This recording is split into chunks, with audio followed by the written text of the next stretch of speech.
Bem-vindo aos Sussurros do Imaginário. Nosso canal é totalmente dedicado a audiobooks, proporcionando uma experiência imersiva para todos os amantes de boas histórias. Aqui, você pode relaxar e deixar sua imaginação fluir enquanto escuta os melhores títulos literários. Dica especial: para uma experiência ainda mais completa, recomendamos que você acompanhe o audiobook com o livro físico ou o e-book. Dessa forma, você poderá desfrutar tanto da narrativa quanto do texto original, unindo os dois mundos. Pedimos desculpas especialmente aos deficientes visuais por quaisquer falhas que possam ocorrer nos audiobooks, como trechos em outras línguas, pequenos erros de narração ou tradução. Isso acontece porque utilizamos narração sintética para manter a produção dos áudios. Queremos ouvir você. Sugira nos comentários livros que gostaria de ver aqui no canal. Não se esqueça de curtir, comentar e se inscrever para ficar por dentro de todas as novidades. Obrigado por estar conosco e bons sussurros.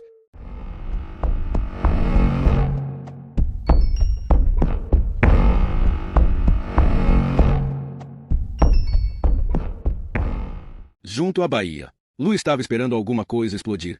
Era algo iminente. Iria acontecer a qualquer momento agora. Quando Vic se aproximou com as mãos enfiadas na sua jaqueta do exército e perguntou: "Esta cadeira é para mim?" Ele olhou para a mulher que nunca havia sido sua esposa, mas que lhe dera um filho e fizera sua vida ter significado. Pensar que ele um dia havia segurado sua mão, beijado sua boca ou transado com ela parecia agora tão improvável quanto ser picado por uma aranha radioativa. Era preciso admitir, porém, que Vic era maluca. Não dava para saber para quem uma esquizofrênica tiraria a roupa. Wayne estava trepado junto com outras crianças na mureta que dava para o porto. O hotel inteiro tinha saído para ver os fogos e as pessoas se amontoavam nas velhas casas de tijolo de frente para o mar e a linha de prédios de Boston. Algumas estavam sentadas em cadeiras de jardim de ferro batido, outras andavam de um lado para outro bebendo champanhe em flutes. Crianças corriam para lá e para cá com aquelas estrelinhas de bolo de aniversário.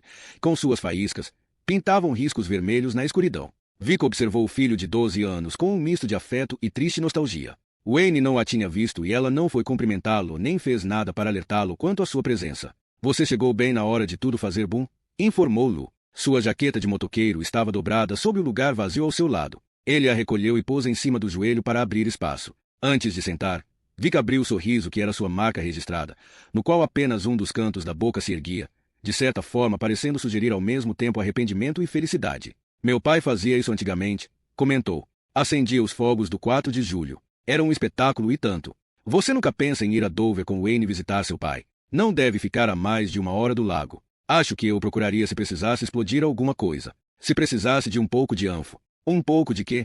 "Anfo. Um explosivo que meu pai usa para remover tocos de árvores, pedras, pontes, essas coisas. Basicamente, é um saco grande e escorregadio de bosta de cavalo, feito para destruir coisas." "O quê? O anfo ou seu pai?" "Ambos. Eu já sei sobre o que você quer falar. Talvez eu só queira que a gente passe o 4 de julho junto, em família", disse Lu. "Não poderia ser isso." Wayne falou alguma coisa sobre a mulher que apareceu lá em casa ontem. Ele me perguntou sobre Charlie Monks. "Ai, merda. Eu mandei entrar. Não achei que ele tivesse escutado a nossa conversa." "Bom, ele escutou um bocado." "Quanto? Que partes?" "Umas coisas soltas. O suficiente para ficar curioso." "Você sabia que o Monks tinha morrido?" perguntou Vic. Lu enxugou as palmas das mãos suadas na bermuda. "Ah, cara, primeiro você estava na clínica, depois sua mãe ficou mal. Eu não quis sobrecarregar você com mais uma coisa. Ia contar em algum momento. Eu juro, não gosto de deixar você estressada. Sabe como é? Ninguém quer que você..."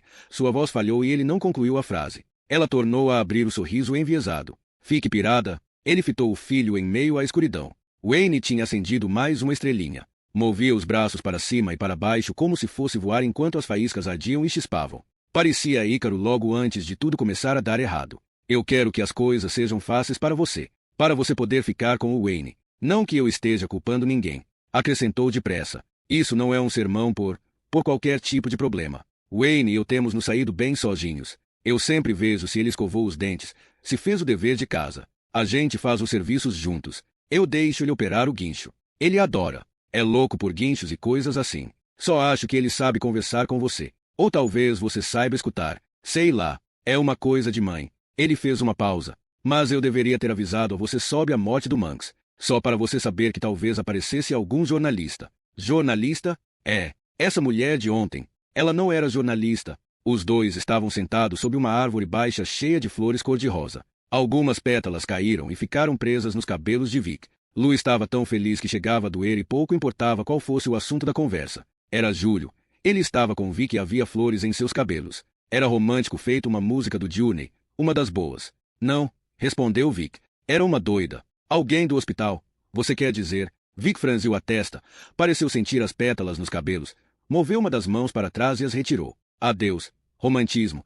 Vic era tão romântica quanto uma caixa de velas de ignição. Você e eu nunca falamos muito sobre Charlie Manx, disse ela. Sobre como eu fui parar lá com ele. Aquela conversa estava tomando um rumo que não agradava a Lu.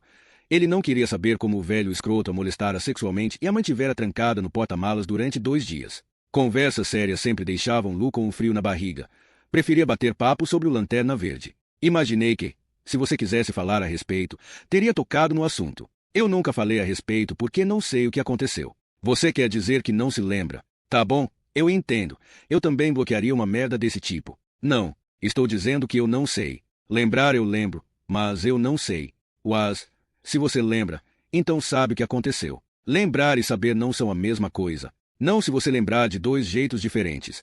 Na minha cabeça existem 2 histórias sobre o que aconteceu comigo e ambas parecem verdade. Você quer ouvir? Não, não mesmo. Ainda assim, ele assentiu. Em uma das versões, aquela que contei para o promotor federal, eu tive uma briga com minha mãe. Acabei indo parar em uma estação de trem tarde da noite. Liguei para o meu pai perguntando se poderia ir para sua casa e ele disse que eu tinha de voltar para casa. Quando desliguei, senti uma picada na bunda. Ao me virar, minha visão embaçou e caí nos braços do Charlie Manx, que me pôs no porta-malas do seu carro e me levou para o outro lado do país. Só me tirava de lá para me manter drogada. Eu tinha uma vaga noção de que havia outra criança, um menino pequeno, mas ele nos mantinha quase sempre separados. Quando chegamos ao Colorado, ele me deixou na mala e foi fazer alguma coisa com o menino. Eu escapei. Forcei o porta-malas. Pus fogo na casa dele para distraí-lo e fugi correndo até a rodovia, em meio àquela floresta horrível com enfeites de Natal pendurados nas árvores. Corri para você, Lu. E o resto você sabe. Essa é uma das versões da qual eu me lembro.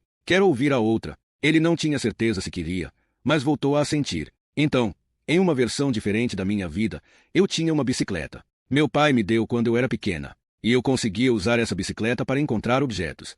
Pedalava por uma ponte coberta imaginária que sempre me levava para onde eu precisava ir. Tipo, um dia minha mãe perdeu uma pulseira. Eu passei de bicicleta por essa ponte e saí em New Hampshire, a 65 quilômetros de casa. E a pulseira estava lá, em uma lanchonete chamada Terry Sanduíches. Está conseguindo acompanhar até aqui? Ponte imaginária, bicicleta com superpoderes. Entendi. Ao longo dos anos, usei minha bicicleta para encontrar todo tipo de coisa. Bichos de pelúcia, fotos. Não era sempre que eu saía para encontrar, só 1 ou 2 vezes por ano. À medida que crescia, menos ainda. Aquilo começou a me dar medo, porque eu sabia que era impossível, que o mundo não funciona assim. Quando era pequena, se tratava só de um faz de conta. Mas, já mais velha, a coisa toda começou a parecer maluquice. Começou a me assustar. Me espanta você não ter usado seu superpoder para encontrar alguém capaz de dizer que não havia nada de errado com você, comentou Lu. Os olhos de Vic se arregalaram e Lu entendeu que, na realidade, ela fizera exatamente isso. Como é que você? Começou Vic. Eu leio muitos quadrinhos. Pela lógica, esse é o passo seguinte: encontrar o anel mágico, procurar os guardiões do universo. É o procedimento padrão. Quem foi a tal pessoa? A ponte me levou até uma bibliotecária de Iowa. Uma bibliotecária. Lógico. Essa menina não era muito mais velha do que eu e tinha o seu próprio superpoder. Ela usava o jogo Palavras Cruzadas para descobrir segredos, para revelar mensagens do além. Esse tipo de coisa. Uma amiga imaginária. Vic lhe abriu um pequeno sorriso amedrontado de quem se desculpa e balançou de leve a cabeça. Nada parecia imaginário. Nunca. Tudo parecia real. Inclusive a parte em que você ia de bicicleta até Iowa, pela ponte do atalho. E quanto tempo você levou para ir de Massachusetts até a capital americana do milho? Sei lá. Uns 30 segundos. 1 minuto, no máximo. Levou 30 segundos para pedalar de Massachusetts até Iowa. E essa parte não pareceu imaginária. Não. Eu me lembro de tudo como se tivesse mesmo acontecido. Tá, entendi. Pode continuar. Então, como eu disse, essa menina de Iowa tinha um saco de peças do Palavras Cruzadas. Ela conseguia tirar as peças do saco e formar mensagens com elas. As letras a ajudavam a desvendar segredos, do mesmo jeito que a minha bicicleta me auxiliava a encontrar objetos. A garota me explicou que existiam outras pessoas iguais a gente. Pessoas capazes de fazer coisas impossíveis, contanto que tivessem o veículo certo. Foi ela quem me contou sobre Charlie Manx. Me alertou sobre ele. Disse que havia um homem mau que dirigia um carro do mal. Manx usava esse carro para sugar a vida de crianças. Era uma espécie de vampiro. Um vampiro das estradas. Ou você sabia da existência de Charlie Mangs antes de ele raptar você? Nessa versão da minha vida, ele não me raptou. Nessa versão, eu tive uma briga idiota com a minha mãe e usei minha bicicleta para ir à procura dele. Queria encrenca e foi o que arrumei. Atravessei a ponte do atalho e fui parar na casa sino de Charlie Mangs. Ele fez de tudo para me matar, mas eu consegui fugir e encontrei você. E a história que contei para a polícia, tudo aquilo sobre ficar trancada na mala do carro e ser violentada, foram só coisas que eu inventei porque sabia que ninguém iria acreditar. Eu podia contar qualquer história que quisesse sobre Charlie Mangs, porque sabia que as coisas que ele tinha feito eram piores do que qualquer mentira. Lembre-se do seguinte, nessa versão, ele não é um velho pervertido que rapta crianças, e sim, a porra de um vampiro. Apesar de não estar chorando, Vic tinha os olhos úmidos e brilhantes, tão luminosos que faziam as estrelinhas do 4 de julho parecerem opacas e sem vida. Quer dizer que ele sugava a vida das criancinhas, disse Lu. E depois, o que acontecia com elas? Elas iam para um lugar chamado Terra do Natal. Não sei onde fica. Não tenho nem certeza se fica neste mundo, mas lá tem um serviço de telefonia excelente, porque as crianças viviam me ligando de lá. Vic olhou para Wayne e as crianças sobre a mureta e prosseguiu com um sussurro. Depois de Mangs sugar a vida delas, as crianças ficavam arruinadas. Não restava nada nelas a não ser ódio e dentes. Lu estremeceu. Meu Deus! Um grupinho de homens e mulheres ali perto explodiu em gargalhadas e Lu olhou para eles com raiva. Não lhe parecia que ninguém por perto tivesse o direito de estar se divertindo naquele exato momento. Olhou para Vic e falou. Então, recapitulando, em uma versão da sua vida, Charlie Mangs, um filho da puta pervertido assassino de criancinhas, raptou você em uma estação de trem. E você conseguiu escapar dele por um triz. Essa é a lembrança oficial. Mas existe outra lembrança, na qual você atravessou uma ponte imaginária montada em uma bicicleta dotada de poderes psíquicos e foi sozinha até ele no Colorado. Essa é a versão extraoficial. Isso. E essas duas lembranças parecem verdadeiras. Sim. Mas você sabe que essa história da ponte do atalho é uma bobagem, prosseguiu Lu, observando-a com atenção. Bem lá no fundo você sabe que é uma história que inventou para não ter que pensar no que aconteceu com você de verdade. Para não ter que pensar que foi raptada e tudo mais. Isso. Foi o que eu entendi no hospital psiquiátrico. A minha história sobre a ponte mágica é uma fantasia. Eu não suportava a ideia de ser uma vítima, então inventei essa enorme ilusão para me tornar a heroína, incluindo uma série de lembranças de coisas que nunca aconteceram. Lucy recostou na cadeira e respirou fundo, com a jaqueta de motoqueiro dobrada sobre um dos joelhos. Bem, não era tão ruim assim. Agora entendi o que Vic lhe dizia, que tivera uma experiência horrível e que isso a deixará louca por um tempo. Ela havia se refugiado por um tempo dentro de uma fantasia. Qualquer um faria o mesmo. Mas agora estava pronta para deixar a fantasia de lado e lidar com as coisas como elas eram. Ah, fez, quase distraído. Que merda. Esse assunto meio que fugiu do que a gente estava falando. O que isso tudo tem a ver com a mulher que apareceu ontem na sua casa? Aquela mulher era Maggie Lake. Maggie Lake? Quem diabos é essa? A bibliotecária. A menina que eu conheci em Iowa quando tinha 13 anos. Ela foi atrás de mim lá em Averil para me avisar que Charlie Mangs voltou do mundo dos mortos e está vindo atrás de mim. O rosto grande, redondo e barbado de Lu era tão fácil de decifrar que quase chegava a ser cômico. Seus olhos não só se arregalaram como se esbugalharam, deixando parecido com um personagem de quadrinhos que acaba de tomar um gole de uma garrafa com o rótulo XXX. Se começasse a sair fumaça de suas orelhas, a imagem estaria completa. Vic sempre gostara de tocar o rosto de Lu e quase não resistiu a fazer isso agora. Aquele rosto era tão convidativo quanto uma bola de borracha para uma criança. Na primeira vez em que o beijara, ela era mesmo uma criança. Na realidade, ambos eram. Cara, que porra é essa? Pensei que você tivesse dito que a bibliotecária era inventada. Igual a ponte da sua imaginação.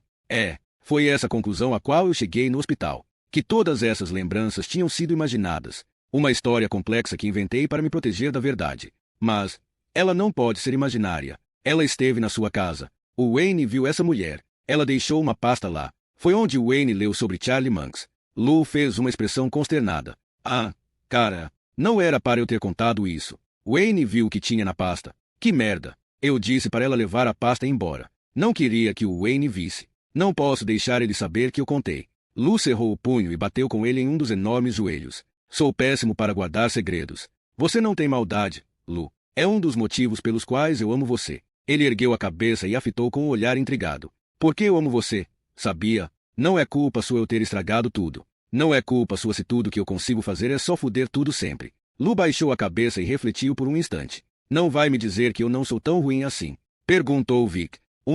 Não. Eu estava pensando em como os homens adoram uma garota gostosa que já cometeu vários erros. Porque é sempre possível ela cometer um com você. Vic sorriu e pousou a mão sobre a dele. Eu já cometi vários erros, Louis Carmode, mas você não foi um deles. Ai, Lu, às vezes eu fico tão cansada de viver dentro da minha própria cabeça. Minhas cagadas são ruins e minhas desculpas, ainda piores. É esse o ponto em comum entre as duas versões da minha vida. Entende? O único ponto em comum. Na primeira, eu sou um desastre ambulante porque mamãe não me abraçou o suficiente e papai não me ensinou a empinar pipas ou algo assim. Na outra, tenho permissão para ser a porra de uma doida varrida. Essa é GGH. Para com isso, ou ia estragar a sua vida e a do Wayne. Para de se martirizar. Ou porque todas aquelas viagens pela ponte do atalho de alguma forma me arruinaram. Porque a ponte era uma estrutura insegura desde o início, toda vez que eu passava por ela, ficava um pouco mais arruinada. Porque aquilo é uma ponte, mas é também o interior da minha cabeça. Não espero que isso tudo vá fazer sentido. Eu própria mal compreendo. É uma coisa bem freudiana. É freudiana ou não, você fala como se fosse real. Lu olhou ao redor e sorveu uma inspiração lenta e funda para se acalmar. É real? É.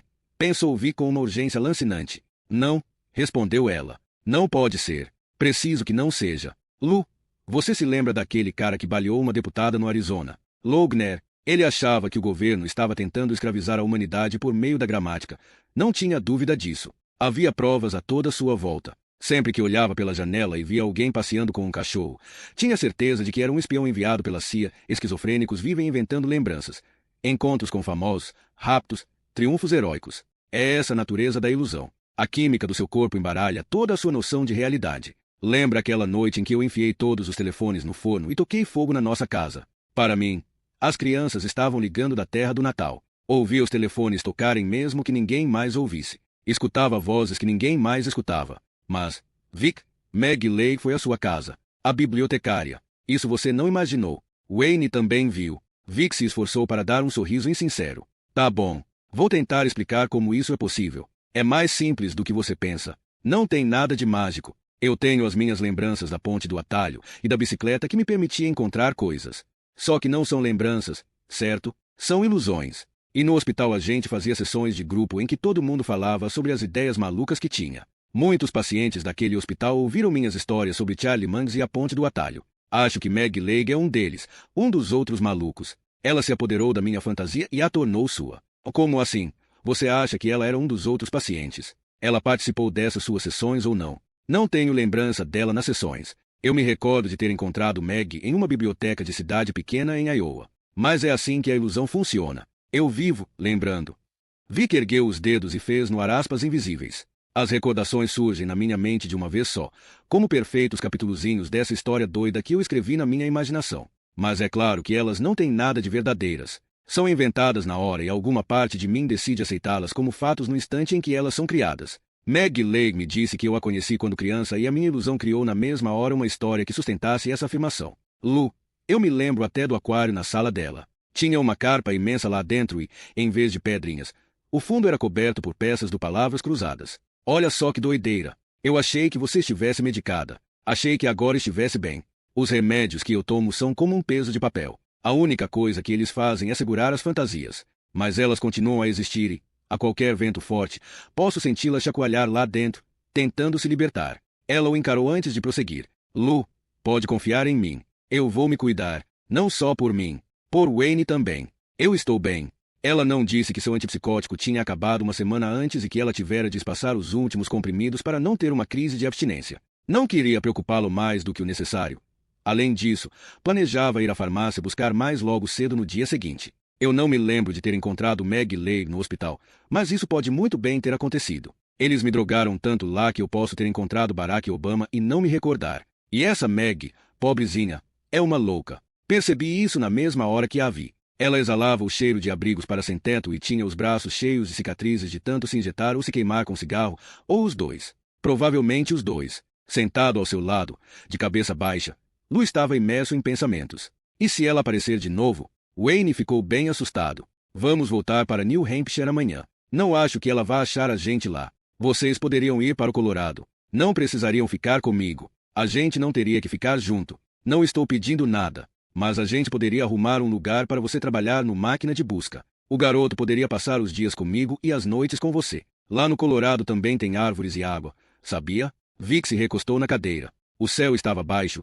enfumaçado, e as nuvens refletiam as luzes da cidade em um tom de rosa opaco e sujo. Nas montanhas acima de Gombarrel, onde Wayne fora concebido, o céu à noite se enchia todinho de estrelas, mais estrelas do que jamais seria possível observar ao nível do mar. Lá no alto, havia outros mundos, outras estradas. Acho que eu gostaria disso, Lu. Wayne vai voltar ao Colorado em setembro para começar as aulas. E eu iria com ele, se não tiver problema. É claro que não tem problema. Ficou maluca, por um breve instante, tempo suficiente para outra flor cair nos cabelos dela. Nenhum dos dois disse nada. Eles trocaram o olhar e desataram a gargalhar. Vic riu tanto, com tanta espontaneidade, que chegou a arquejar. Desculpe, disse Lu. Acho que não foi a melhor escolha de palavras. A 6 metros de distância, em cima da mureta, Wayne se virou para espiá-los. Segurava em uma das mãos uma única estrelinha já apagada, de onde emanava uma fumaça preta. Ele acenou. Volta para o Colorado e me arruma um lugar, falou Vic para Lu, acenando para Wayne. Quando Wayne pegar o avião, eu vou com ele. Até iria agora, mas a gente alugou o chalé no lago até o fim de agosto e ele ainda tem mais 3 semanas já pagas na colônia. E você precisa terminar de consertar a moto, completou Lu. O Wayne contou, mais do que contou. Ele me mandou fotos pelo celular. Toma. Lu lhe jogou sua jaqueta. A jaqueta de motoqueiro era uma peça grande e pesada, feita de algum tipo de material sintético preto semelhante ao nylon e com placas duras costuradas no forro, uma armadura de teflon. Desde a primeira vez que pusera os braços em volta dela, 16 anos antes, Vic a considerava a jaqueta mais bacana do mundo. A parte da frente estava coberta por decalques desbotados e puídos, Rota 66 e um escudo do Capitão América. A roupa tinha o cheiro de Lu, o mesmo cheiro de casa. Árvores, suor, graxa e os ventos agradáveis que assobiavam pelos desfiladeiros das montanhas. Quem sabe essa jaqueta protege você e não a deixa morrer. Indagou Lu. Use. E, nesse exato instante, o céu acima do porto pulsou com um vivo clarão vermelho. Um morteiro explodiu com um estouro de perfurar os tímpanos. O céu se abriu e dele choveram centelhas brancas. O espetáculo de fogos começara.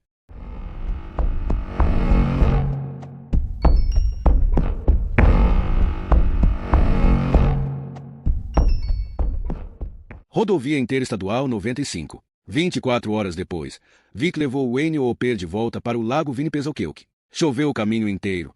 Um aguaceiro de verão que tamborilava no asfalto e a impedia de passar dos 80. Já havia atravessado a divisa de New Hampshire quando percebeu que se esquecera de buscar seu antipsicótico na farmácia. Foi necessária toda a sua concentração para ver a estrada à frente e permanecer na faixa. No entanto, mesmo que olhasse pelo retrovisor, não teria reparado no carro que a seguia a uns 200 metros de distância. À noite, todos os faróis se parecem. Lago Winnipesaukee. Wayne acordou antes da hora na cama da mãe. Algo o havia despertado, mas ele só soube o que era quando tornou a acontecer. Um suave tum, tum, tum na porta do quarto. Apesar dos olhos abertos, não se sentia acordado e esse estado de espírito persistiria durante todo o dia e faria com que as coisas que escutasse e visse tivessem uma característica onírica. Tudo o que acontecia parecia hiperreal, dotado de um significado secreto. Não se lembrava de ter ido deitar na cama da mãe, mas não ficou surpreso ao constatar que estava lá. Muitas vezes ela o passava para a própria cama depois de ele pegar no sono. Wayne aceitava o fato de a sua companhia às vezes ser necessária, como um cobertor extra em uma noite fria. Vic não estava na cama com ele agora. Quase sempre acordava antes. Oi, chamou ele, esfregando os olhos com os punhos. As batidas cessaram. Então recomeçaram de forma entrecortada, quase hesitante. Tum, tum, tum. Quem é? Perguntou Wayne. O som parou. A porta do quarto se entreabriu a alguns centímetros com um rangido. Uma sombra subiu pela parede, o perfil de um homem. Wayne pôde ver a forma grande e adunca de um nariz e a curva alta da testa de Charlie Manx. Wayne tentou gritar, tentou berrar o nome da mãe. Mas o único som que conseguiu produzir foi um chiado engraçado, como uma engrenagem quebrada girando inutilmente dentro de uma máquina gasta. Na foto da ficha policial, Charles Manx fitava a câmera de frente com olhos esbugalhados, e os dentes superiores tortos cravados no lábio inferior lhe conferiam um ar de espanto retardado. Wayne não poderia reconhecê-lo pelo perfil, mas ainda assim identificou sua sombra em um instante. A porta foi se movendo para dentro devagar. O tum, tum, tum tornou a soar. Wayne fez força para respirar. Queria gritar alguma coisa. Socorro! Por favor, alguém me ajude. Mas a visão daquela sombra o manteve calado como se uma pessoa tampasse sua boca. Fechou os olhos, sorveu uma inspiração desesperada e berrou.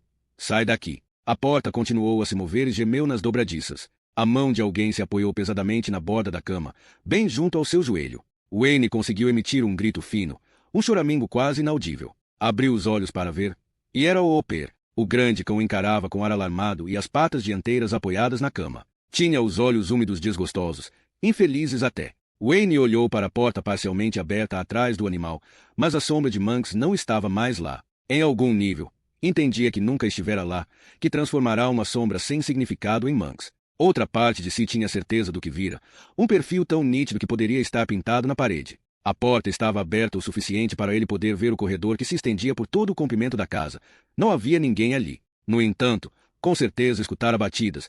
Não poderia ter imaginado isso. Enquanto encarava o corredor, tornou a ouvir o tum, tum, tum e viu o pé batendo com o rabo no chão. Ei, garoto, falou, enterrando os dedos na penugem macia atrás das orelhas do cão. Você me assustou, sabia? O que está fazendo aqui? O Per continuou olhando para ele. Se alguém tivesse pedido para Wayne descrever a expressão na cara Antônia do São Bernardo, ele teria respondido que o cachorro parecia querer se desculpar. Só que devia estar era com fome. Vou pegar alguma coisa para você comer. É isso que você quer? O Per emitiu um barulho, uma recusa entre chiado e arquejo, como de uma engrenagem sem dentes girando inutilmente, sem conseguir se encaixar. Wise? Não. Wayne já tinha ouvido aquele ruído alguns segundos antes. Pensara que ele próprio o estivesse produzindo. Só que não vinha dele, nem de Hopper. Era lá de fora, de algum lugar na escuridão do início da manhã. Mesmo assim, Hopper continuou encarando com olhos tristes de súplica. Desculpe, disse-lhe o cão com o olhar. Eu quis ser um bom cachorro. Quis ser o seu bom cachorro. Wayne ouviu esse pensamento na cabeça do animal como se o Hopper o estivesse enunciando feito um cão falante de história em quadrinhos. Empurrou o bicho para o lado, levantou-se e olhou pela janela para o quintal da frente. Estava tão escuro que no início nada viu a não ser o próprio reflexo débil na vidraça. Então o ciclope abriu um olho baço bem do outro lado da janela, a 2 metros de distância. O coração de Wayne se acelerou repentinamente.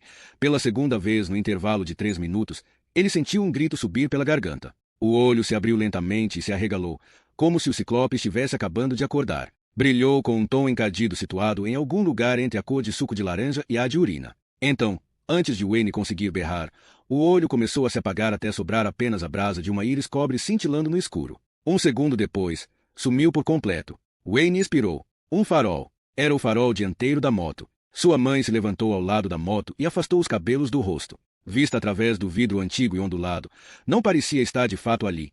Era como um fantasma de si mesma. Usava apenas uma camiseta branca sem mangas e um velho short de algodão. No escuro, era impossível distinguir os detalhes de suas tatuagens.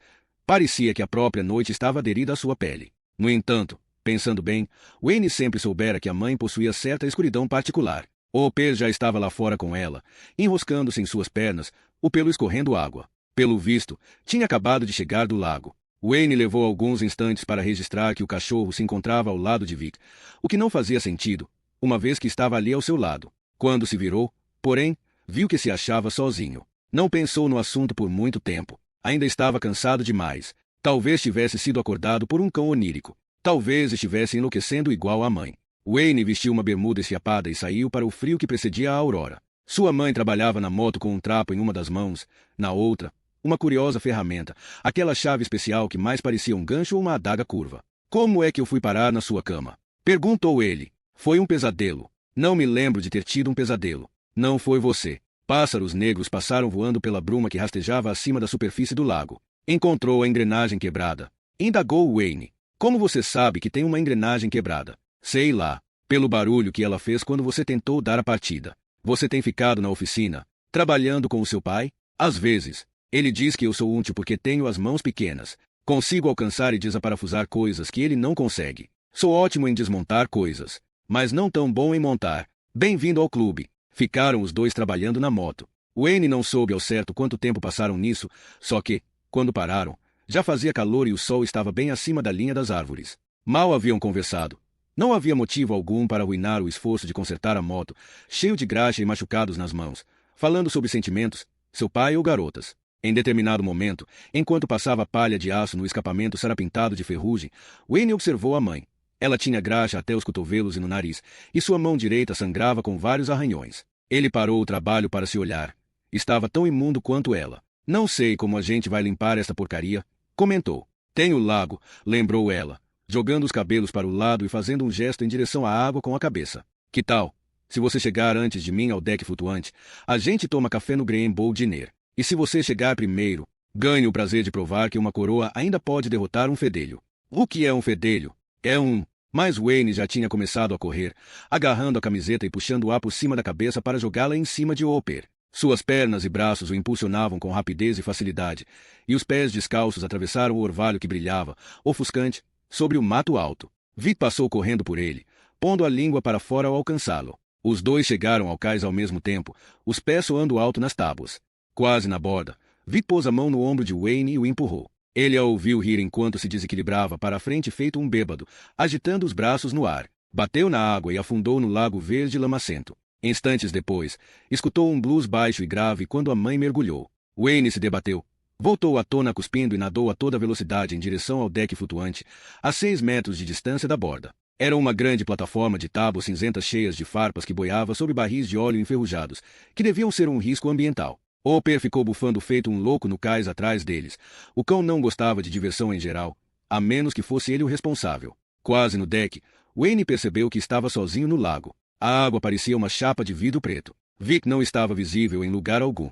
Mãe, chamou ele, sem sentir medo. Mãe, perdeu, respondeu ela com uma voz grave, distante e cheia de ecos. Ele mergulhou, prendeu a respiração, nadou debaixo d'água e emergiu sob o deck. Lá estava sua mãe, no escuro, com o rosto molhado reluzente e os cabelos brilhando. Ela sorriu ao vê-lo surgir ao seu lado. Olha só isto, um tesouro perdido. Vic apontou para uma teia de aranha trêmula com pelo menos meio metro de circunferência, decorada com milhares de contas cintilantes de prata, opala e diamante. A gente pode tomar café mesmo assim? Pode, respondeu ela. Não dá para não ir ganhar de um fedelho, tem várias vantagens, mas não chega a matar a fome.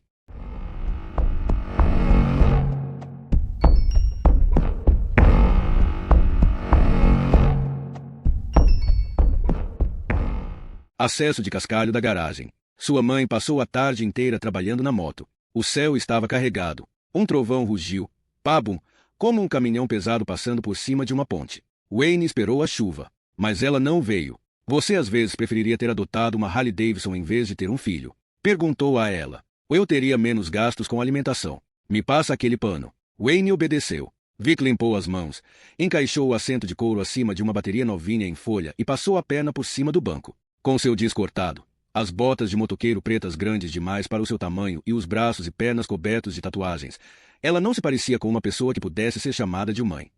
Girou a chave e pressionou o botão de ligar. O ciclope abriu o olho. Vic pousou um dos calcanhares sob o pedal da partida, ergueu o corpo e deixou o peso cair com força. A moto deu uma espécie de espirro. Jason Date, falou Wayne. Vic se levantou e tornou a descer com força. O motor expirou e soprou sujeira e folhas pelos canos de descarga. Wayne não gostou do modo como a mãe jogou todo o peso sobre o pedal.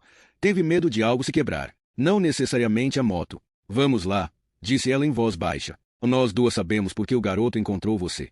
Então vamos logo com isso. Pesou no pedal de novo, depois outra vez, e seus cabelos caíram na frente do rosto. A ignição chacoalhou e o motor emitiu um peido débil, breve e distante. Tudo bem se não funcionar, afirmou Wayne. De repente, não estava gostando nada daquilo. Tudo lhe parecia uma loucura. O tipo que não via na mãe desde que era pequeno. Mais tarde você dá um jeito, ok? Vic o ignorou.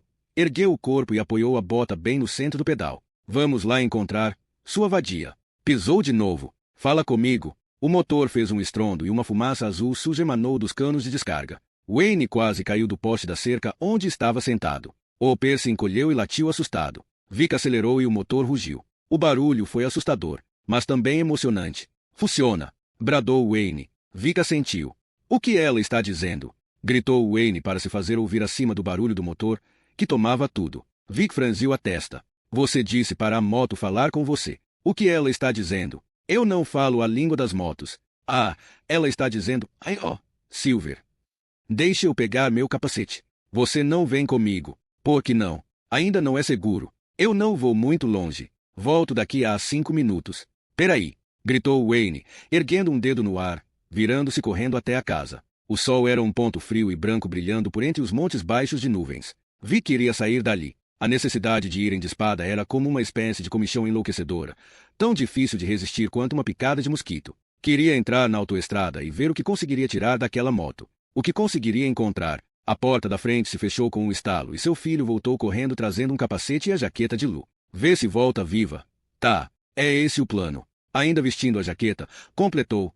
Eu volto logo. Não esquenta. Wayne aqueceu. A força do motor fazia o mundo em volta de Vic vibrar. As árvores, a rua, o céu, a casa, tudo estremecia com fúria.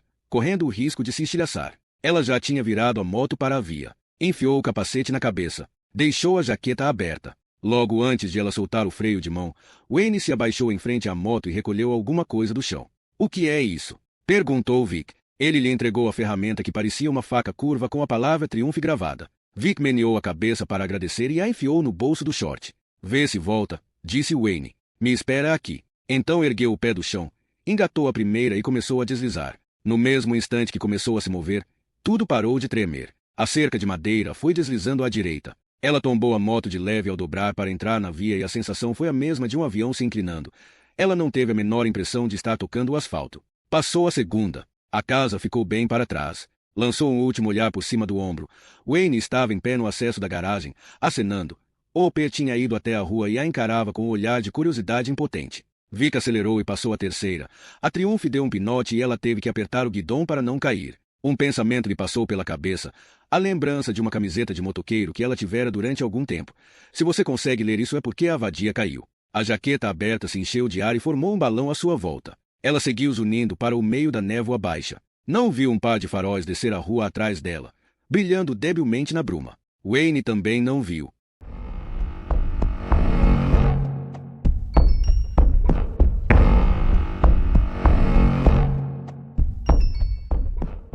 Rodovia 3. Árvores, casas e quintais passavam chispando, formas escuras e borradas fracamente discernidas em meio à bruma. Não havia pensamentos em sua cabeça. A moto a carregava depressa para longe deles. Vic sabia que seria assim.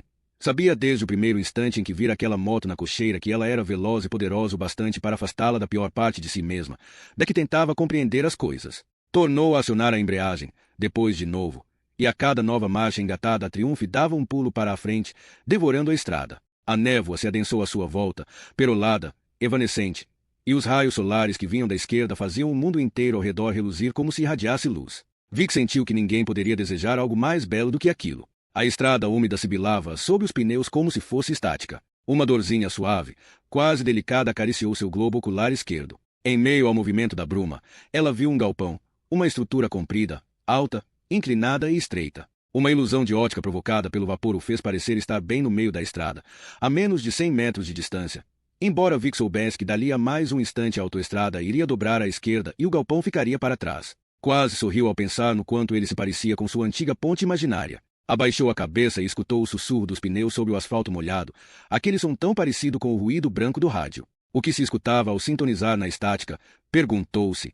Lembrava-se de ter lido em algum lugar que era a radiação de fundo do universo. Esperou a estrada dobrar à esquerda e fazê-la rodear o galpão, mas a pista seguiu reta. A forma alta, escura e angular assomou à sua frente até ela ser engolfada por sua sombra. Não era galpão nenhum, mas ela só percebeu que a estrada ia direto para cima da construção quando já era tarde demais para desviar. A bruma escureceu e ficou fria, tão fria quanto um mergulho no lago. Tábuas bateram sob os pneus, um ruído de estalos em rápida sucessão. Vic rasgou a bruma e inspirou fundo, sentindo o fedor dos morcegos. Cravou o calcanhar no freio e fechou os olhos. Não é real, pensou, quase sussurrando para si mesma. O pedal desceu até o fundo, manteve-se ali por alguns instantes, e então se soltou por completo, caindo nas tábuas com um ruído grave e distante. Uma porca e várias arruelas saíram rolando atrás dele. O cabo que transportava o fluido de freio bateu na coxa de Vic, cuspindo líquido. O calcanhar de sua bota tocou as tábuas gastas do chão e foi como enfiar o dedão em uma espécie de debulhadeira do século XIX. Parte de si insistia que ela estava tendo uma alucinação. Outra sentiu a bota bater na ponte e entendeu que aquele delírio iria parti-la ao meio caso ela deixasse a moto cair. Teve tempo de olhar para baixo e para trás na tentativa de processar o que estava acontecendo. Uma junta de cabeçote rodopiou pelo ar e traçou um arco rebuscado pelas sombras. O pneu dianteiro oscilou junto com o mundo ao redor e depois derrapou para trás, provocando um estrépito nas tábuas soltas. Vic se levantou do assento e projetou o peso com força para a esquerda, segurando a moto em pé mais por força de vontade do que por força física. A Triumph escorregou de lado, chacoalhou pelas tábuas. Os pneus finalmente ganharam aderência. A moto parou com um tremor e na mesma hora quase caiu. Ela pousou um pé no chão primeiro e a sustentou, mas por um triz, trincando os dentes e lutando contra o peso repentino. Sua respiração entrecortada ecoou no interior semelhante a um galpão da ponte do atalho, que em nada mudará nos 16 anos desde que ela a vira pela última vez. Vic estremeceu e sentiu um suor frio. Oh, não é real, falou, e fechou os olhos. Ouviu o farfalhar suave e seco dos morcegos lá em cima. Não é real. Um ruído branco silvava baixinho, bem do outro lado das paredes. Vic se concentrou na própria respiração, inspirando lenta e regularmente e depois expirando por entre os lábios contraídos. Desceu da moto e ficou em pé ao seu lado, segurando-a pelo guidão. Abriu os olhos, mas manteve o olhar fixo nos próprios pés. Viu as tábuas do piso, velhas, marrom acinzentadas, gastas. Viu a estática tremeluzindo entre as tábuas. Não é real. Tornou a fechar os olhos. Virou a moto na direção da entrada e começou a andar. Sentiu as tábuas afundarem sob os pés com o peso da Triumph. Seus pulmões tensos dificultavam uma respiração adequada, deixando-a enjoada. Teria que voltar para o hospital psiquiátrico. No final das contas, não seria a mãe de Wayne. E esse pensamento fez sua garganta se contrair de tristeza. Isto aqui não é real. Não existe ponte nenhuma. Fiquei sem tomar os remédios e estou vendo coisas. Só isso. Deu um passo, depois outro, mais outro. Então tornou a abrir os olhos e se viu em pé na rodovia ao lado da moto quebrada. Quando virou a cabeça para olhar por cima do ombro, viu apenas a autoestrada.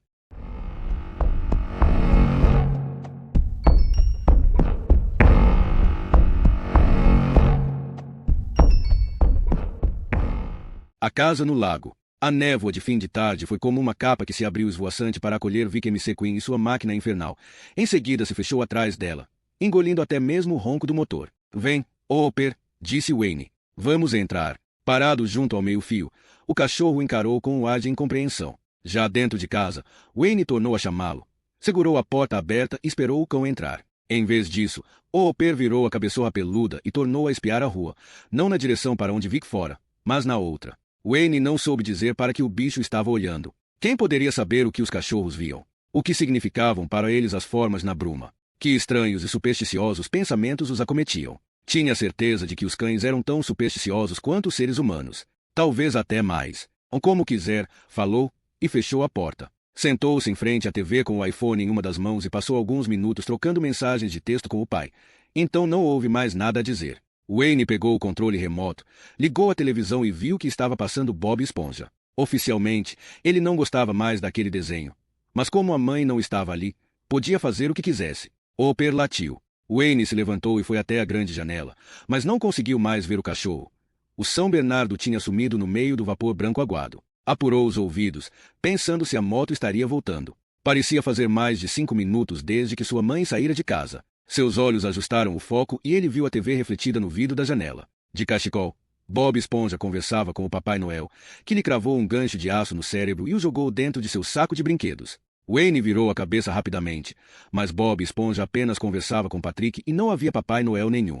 Estava andando de volta para o sofá quando ouviu o Hopper na porta da frente, fazendo tum, tum, tum com o rabo como naquela manhã. Já vai, disse. Aguenta as pontas. Abriu a porta. Mas quem estava do outro lado não era o Hopper e, sim, um homem baixo, peludo e gordo, de calça e casaco de corrida cinzentos com listras douradas e as mangas arregaçadas deixando à mostra os antebraços. Tinha os cabelos curtos e falhados, como se estivesse com sarna. Seus olhos saltavam das órbitas acima do nariz largo e achatado. Olá, cumprimentou ele. Posso usar seu telefone? Tivemos um acidente horrível. Acabamos de atropelar um cachorro com o nosso carro. Ele falava de maneira hesitante, como se estivesse lendo um bilhete, mas não conseguisse muito bem distinguir as palavras. O quê? Indagou Wayne. O que foi que o senhor disse? O homem o encarou com um olhar aflito e repetiu.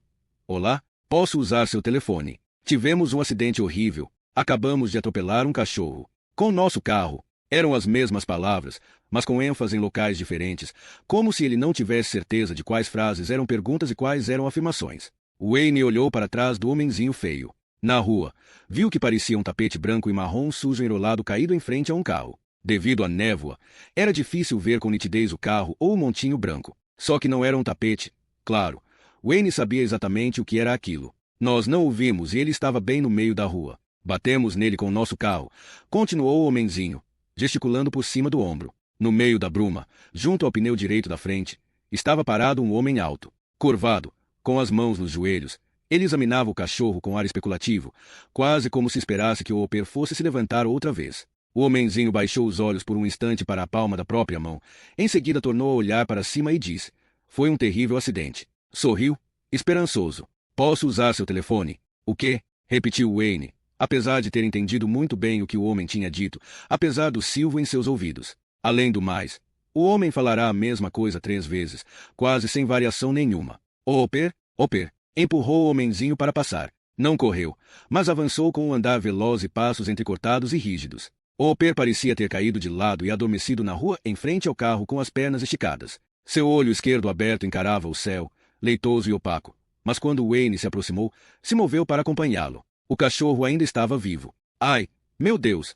Ai, garoto! Lamentou Wayne, caindo de joelhos na rua. Hopper, sob a luz forte dos faróis, a bruma parecia milhares de pequeninos grãos de água estremecendo no ar. Leves demais para cair, ficavam rodopiando suspensos, uma chuva que não chovia. Com a língua grossa, Hopper empurrou uma saliva cremosa para fora da boca. Seu ventre se movia com respirações rápidas e ofegantes. Wayne não viu sangue nenhum. Deus do céu, disse o homem que olhava para o cachorro. Isso é mesmo o que se chama de má sorte. Eu sinto muito, pobrezinho, mas pode apostar que ele nem sabe o que lhe aconteceu, se isso serve de consolo. Wayne foi subindo os olhos, observando o homem à frente do carro.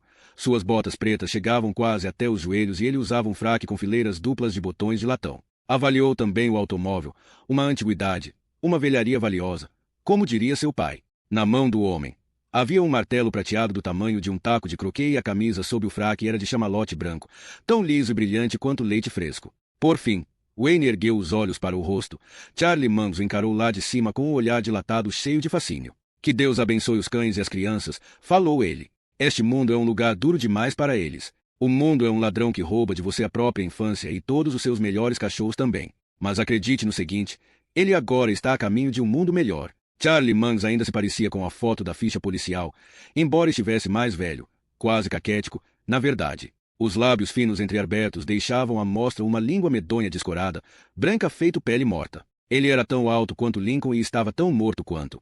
Wayne pôde sentir nele o cheiro da morte, o fedor da decomposição. Não toque em mim, ordenou. Levantou-se com as pernas bambas e deu apenas um passo para trás antes de esbarrar no homenzinho feio, que o segurou pelos ombros, obrigando-o a permanecer de frente para Mangs. Wayne girou a cabeça e olhou para trás. Se tivesse-a nos pulmões, teria gritado. O homem que ali estava tinha agora um rosto novo. Usava uma máscara de gás de borracha com uma válvula grotesca no lugar da boca e janelas de plástico brilhante à guisa de olhos. Se os olhos eram as janelas da alma, os do homem da máscara de gás proporcionaram a visão de um vazio profundo. Socorro! Gritou Wayne. Alguém me ajude. É justamente o que eu pretendo fazer, replicou Mangs. Socorro! Grita um, grita dois, grita quem vier depois, disse o homem da máscara de gás. Pode gritar à vontade. Veja se vai conseguir alguma coisa. Uma dica, rapazinho.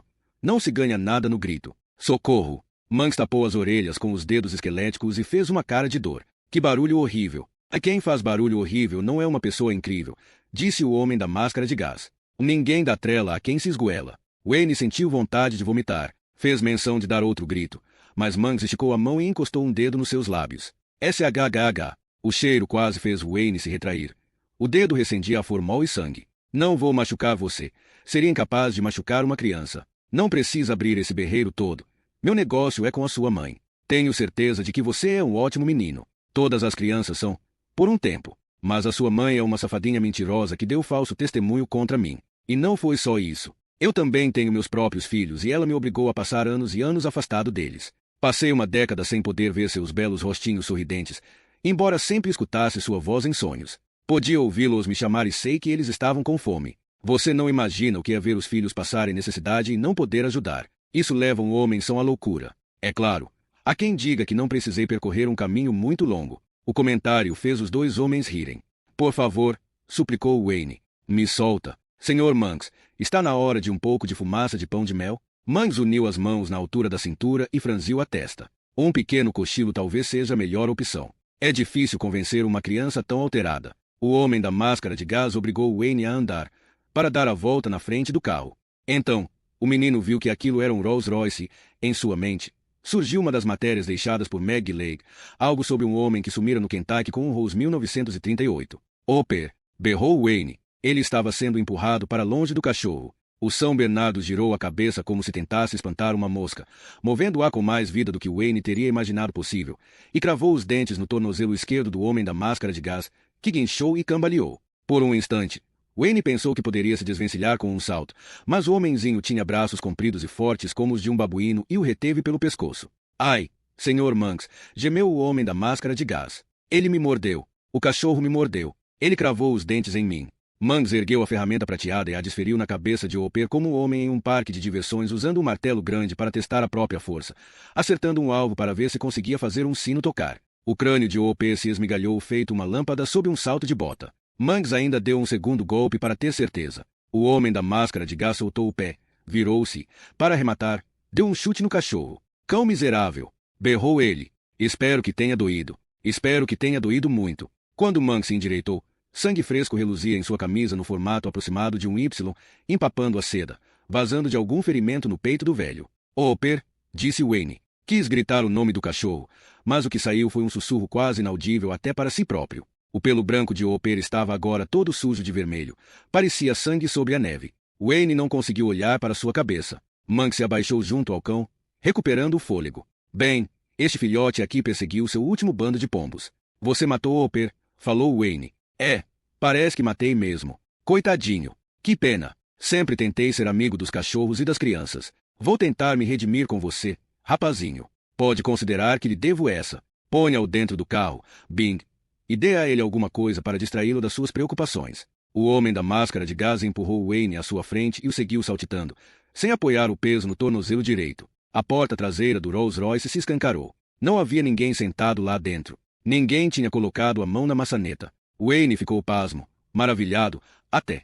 Mas não se demorou refletindo sobre isso. As coisas agora estavam acontecendo depressa e ele não podia se dar ao luxo de ficar pensando. Entendeu que, se entrasse naquele automóvel, jamais tornaria a sair. Seria como entrar no próprio túmulo. Hopper lhe mostrará o que fazer. Mesmo quando você parece totalmente dominado, ainda pode mostrar os dentes. Virou a cabeça e cravou os dentes no antebraço do gordo. Travou a mandíbula e mordeu até sentir gosto de sangue. O homem da máscara de gás soltou um grito agudo. Está doendo. Ele está me machucando. Sua mão abria e fechava. Wayne viu palavras escritas com pilot preto na palma da sua mão. Telefone acidente carro, Bing. Silvou o Sr. Mangs.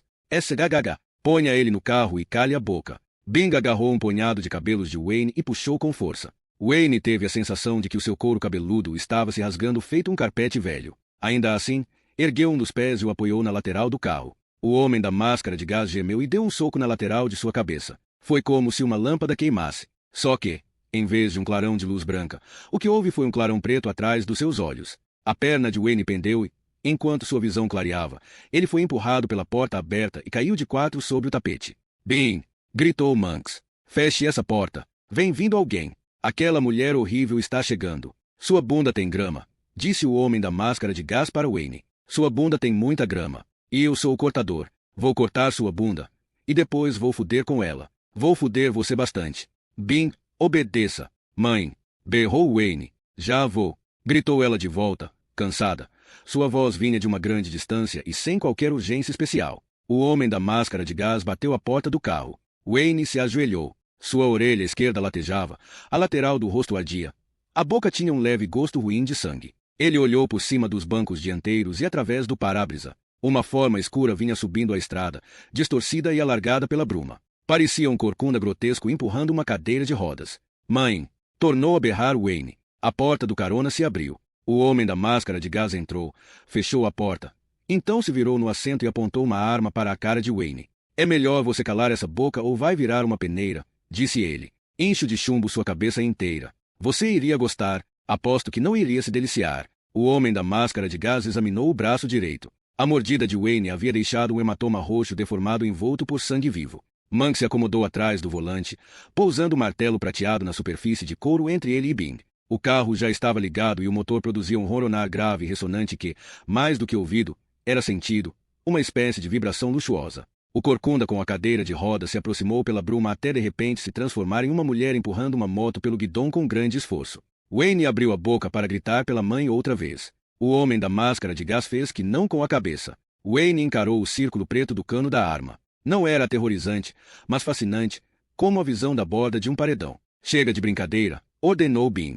Chega de falação. Quem falar primeiro é um tremendo bundão. Charlie Mangs engatou a marcha do carro com um forte ruído e tornou a olhar por cima do ombro. Não dê atenção a ele.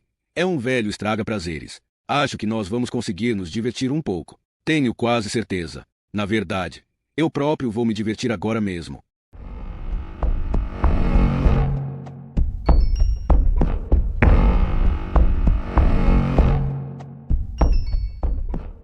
Rodovia 3. A moto não pegou. Sequer emitiu ruídos encorajadores. Ela pulou sobre o pedal tantas vezes que suas pernas ficaram exaustas, mas nenhuma vez a Triumph emitiu o ruído grave e profundo de quem pigarreia para sugerir que o motor estava perto de pegar. Em vez disso, emitiu um sopro débil, como um homem que solta um suspiro de desprezo por entre os lábios.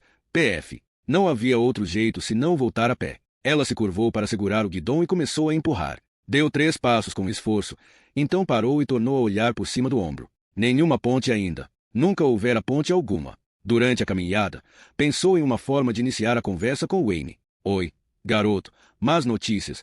Soltei alguma coisa da moto e ela quebrou. Ai, e soltei alguma coisa dentro da minha cabeça que também a arruinou. Vou ter que ir para a oficina. Quando estiver internada no hospital, manda um cartão postal. Ela riu. Aos seus ouvidos, a risada soou bem parecida com um soluço. Wayne, eu quero mais do que tudo ser a mãe que você merece. Só que eu não consigo. Não consigo. Pensar em dizer uma coisa dessas lhe deu vontade de vomitar. Mesmo que fosse verdade, nem por isso parecia menos covarde. Wayne, espero que você saiba que eu amo. Espero que saiba que eu tentei. A névoa flutuava acima da estrada e parecia atravessar seu corpo. O dia havia ficado inexplicavelmente frio para o início de julho. Outra voz, forte, nítida e masculina, falou nos seus pensamentos. Era a voz de seu pai. Não tente enrolar um enrolão, garota. Você queria achar a ponte. Saiu para procurar a ponte. Foi por isso que parou de tomar os remédios. Foi por isso que consertou a moto. Do que está com medo? Na verdade, de ser maluca ou de não ser. Muitas vezes, Vic ouvia o pai lhe dizer coisas que não queria ouvir, embora nos últimos 10 anos só tivesse falado com ele um punhado de vezes. Isso a deixava intrigada, porque precisava da voz de um homem que a havia abandonado sem olhar para trás. Foi empurrando a moto pela úmida friagem da névoa. A água se condensava na superfície esquisita e cerosa da jaqueta de motoqueiro. Quem poderia saber de que material aquela roupa era feita? Alguma mistura de lona, teflon, provavelmente couro de dragão. Vic tirou o capacete e o pendurou no guidão, mas ele não parou no lugar e caiu no asfalto. Tornou a enfiá-lo na cabeça e seguiu empurrando, caminhando com dificuldade pelo acostamento da pista. Ocorreu-lhe que poderia deixar a moto ali e voltar mais tarde para buscá-la, mas nunca chegou a considerar seriamente a questão. Já tinha largado sua antiga bicicleta, a Harley, e a melhor parte de si ficará para trás com ela. Quando se tinha um veículo capaz de levar você a qualquer lugar, não se podia abandoná-lo. Talvez pela primeira vez na vida, Vic desejou ter um celular. Às vezes parecia ser a última pessoa nos Estados Unidos a não ter um. Fingia que era um jeito de demonstrar sua liberdade em relação às armadilhas tecnológicas do século XXI. Na verdade, porém, não conseguia suportar a ideia de carregar um telefone consigo o tempo inteiro, aonde quer que fosse. Não se sentiria à vontade sabendo que poderia receber uma ligação urgente da terra do Natal e ouvir alguma criança morta dizer do outro lado: Oi, Sr. MC Queen, está com saudades da gente. Enquanto andava, cantarolava entre os dentes. Durante um bom tempo, nem percebeu que estava fazendo isso. Imaginou Wayne em casa, junto à janela, observando a chuva e a névoa, passando o peso de um pé para o outro de tão aflito. Percebeu e tentou reprimir uma sensação crescente de pânico desproporcional à situação. Sentia que estavam precisando dela em casa. Havia passado tempo demais fora. Estava com medo das lágrimas e da raiva de Wayne, mas ao mesmo tempo ansiava por elas, por vê-lo e saber que ele estava lá. Seguiu empurrando. Seguiu cantando Silent Night, Holy Night. Quando se deu conta da música, parou de entoá-la. Mas ela continuou em sua cabeça, plangente e desafinada. Always calm, always bright. Sentia-se febril dentro daquele capacete. Tinha as pernas encharcadas e frias por causa da névoa e o rosto quente e suado devido ao esforço. Queria se sentar, aliás, deitar, na grama para admirar o céu baixo e revolto de nuvens. Mas enfim viu a casa alugada, um retângulo escuro à sua esquerda, quase sem contorno em meio à névoa. O dia agora já estava meio escuro e ela ficou surpresa por não haver nenhuma luz acesa no chalé, com exceção da fraca claridade azul da TV. Também não esperava que Wayne não estivesse na janela à sua espera. Mas então o escutou. Mãe, ou por causa do capacete, a voz soou abafada, muito distante. Ela deixou pender a cabeça, aliviada. Ele estava bem. Já vou. Berrou ela, cansada. Tinha quase chegado ao acesso da garagem quando ouviu um carro ligado.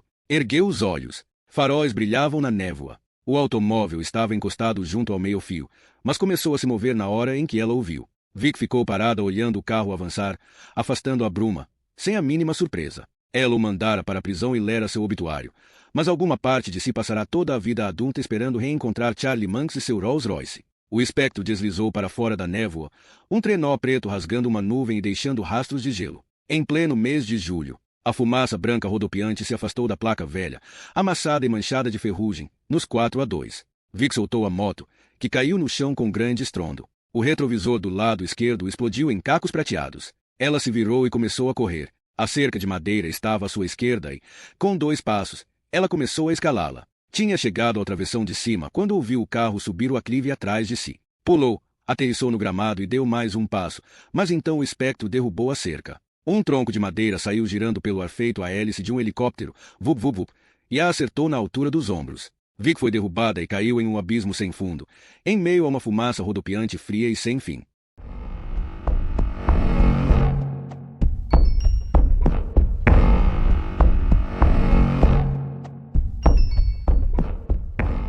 A casa no lago. O espectro bateu na cerca de troncos descascados e Wayne foi projetado do banco de trás para o chão, seus dentes batendo com um estalo seco. Troncos se partiram e saíram voando. Um deles ricocheteou no capô com um tamborilar. Na cabeça de Wayne, aquilo era o barulho do corpo de sua mãe batendo no carro e ele começou a gritar. Monks parou o automóvel e virou-se para encarar o homem da máscara de gás. Eu não quero que ele tenha de assistir a nada disso. Ver o cachorro morrer já foi triste o suficiente. Pode fazer ele dormir para mim?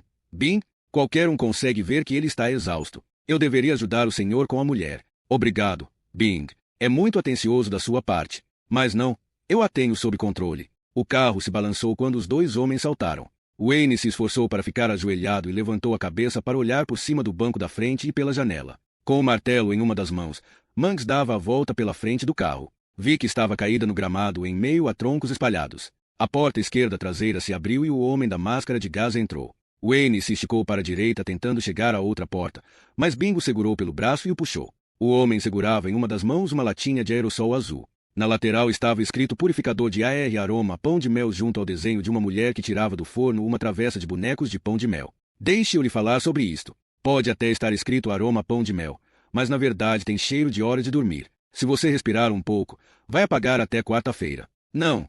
Gritou Wayne. Não faça isso. Ele agitou os braços como um pássaro com uma das asas pregadas a uma tábua de madeira. Não iria voar para lugar algum. Ah, não vou fazer mesmo. Você me mordeu, seu merdinha. Como sabe que eu não tenho AIDS? Você pode ter pegado. Wayne olhou através do para-brisa. Monks andava em volta de sua mãe, que ainda não havia se mexido. Eu deveria morder você, sabia? Disse Bing. Deveria morder você 2 vezes, uma pelo que fez e outra por aquele seu cachorro imundo. Poderia morder você nesse rostinho bonito. Você tem o rosto de uma menina bonita, mas não ficaria tão bonito se eu arrancasse a sua bochecha e a cuspisse no chão. Mas nada disso. Vamos apenas ficar sentados aqui e assistir ao espetáculo. Fique olhando e veja o que o Sr. Monks faz com putas imundas que contam mentiras desprezíveis. E quando ele terminar o que vai fazer com ela, aí vai ser a minha vez. E eu não tenho nem metade da bondade do Sr. Monks. Vic mexeu a mão direita, abriu e fechou os dedos em um punho sem firmeza. Wayne sentiu alguma coisa relaxar dentro de si. Foi como se alguém estivesse em pé sobre seu peito e de repente houvesse saído, permitindo-lhe inspirar completamente em sabe-se lá quanto tempo. Sua mãe não estava morta. Não estava morta. Não estava morta. Vic deslizou a mão de um lado para o outro com delicadeza, como quem tateia a grama em busca de algo perdido. Recolheu a perna direita e apoiou o joelho, parecendo querer levantar. Monks se inclinou acima dela com o imenso martelo. Ergueu e deu um golpe, acertando-a no ombro esquerdo. Wayne ouviu o osso fazer ploc feito um nó de pinho explodindo em uma fogueira. A força da pancada a fez cair de bruços outra vez. Wayne gritou pela mãe. Gritou com todo o ar que tinha nos pulmões. Fechou os olhos. Abaixou a cabeça. E o homem da máscara de gás o agarrou pelos cabelos e puxou sua cabeça para trás, batendo na sua cara com a latinha de purificador. Abra bem os olhos e veja, ordenou ele. Vic moveu a mão direita para tentar se levantar e rastejar para longe, mas Monks tornou a acertá-la. A coluna vertebral dela se estilhaçou com um barulho como o de alguém que pisa em uma pilha de pratos de porcelana. Preste atenção, disse Bing. Ele ofegava tanto que chegava a embaçar o interior da máscara. Estamos quase chegando à parte boa.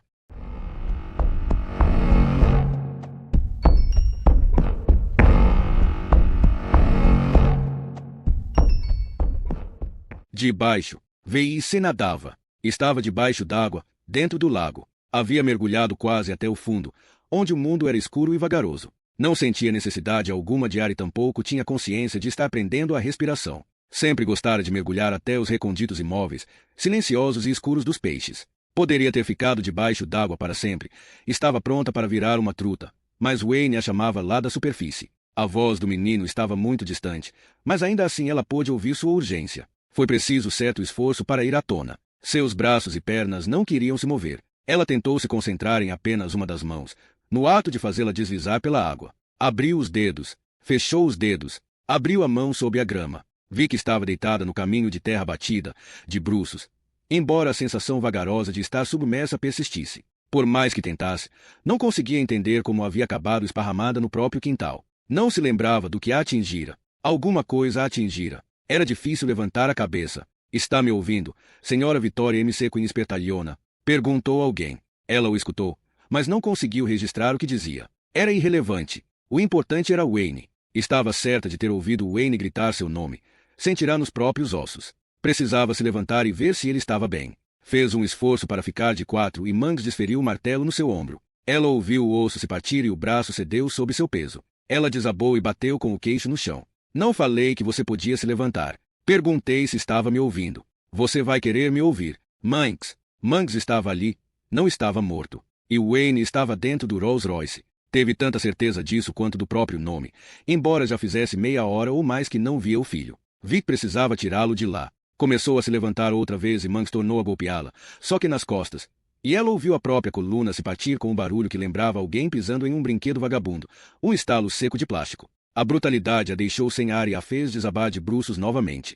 Wayne estava gritando outra vez. Vic desejou olhar em volta para procurá-lo, para se situar, mas erguer a cabeça era quase impossível. Sentia-a estranha, impossível de sustentar, demasiado pesada para seu pescoço magro suportar. Era o capacete, pensou. Ela ainda estava com o capacete e a jaqueta de Lu. A jaqueta de Lu. Vic mexera uma das pernas, planejando se pôr de pé. Podia sentir a terra batida sob o joelho e o músculo posterior da coxa tremia. Tinha ouvido Mangs pulverizar sua coluna vertebral com o segundo golpe e não sabia ao certo como ainda conseguia sentir as pernas nem porque não sentia mais dor. Suas panturrilhas doíam mais do que todo o resto, contraídas depois de empurrarem a moto por quase 1 quilômetro. Tudo lhe doía, mas não havia nada quebrado. Nem mesmo o ombro que escutara fazer ploc. Ela inspirou fundo, trêmula, e suas costelas se expandiram sem dificuldade, embora ela as tivesse ouvido se partir feito galhos em uma ventania. Mas o que havia quebrado não tinham sido seus ossos, e sim, as placas de Kevlar costuradas no forro das costas e ombros da pesada jaqueta de motoqueiro. Lu dissera que com aquela roupa era possível se chocar contra um poste a 30 por hora e mesmo assim ter uma chance de conseguir se levantar. Na vez seguinte que Mangs a atingiu, na lateral do corpo, ela gritou, mais de surpresa do que de dor, e ouviu outro estalo forte. É para me responder quando estou falando com você, avisou Mangs. O flanco de Vic latejou.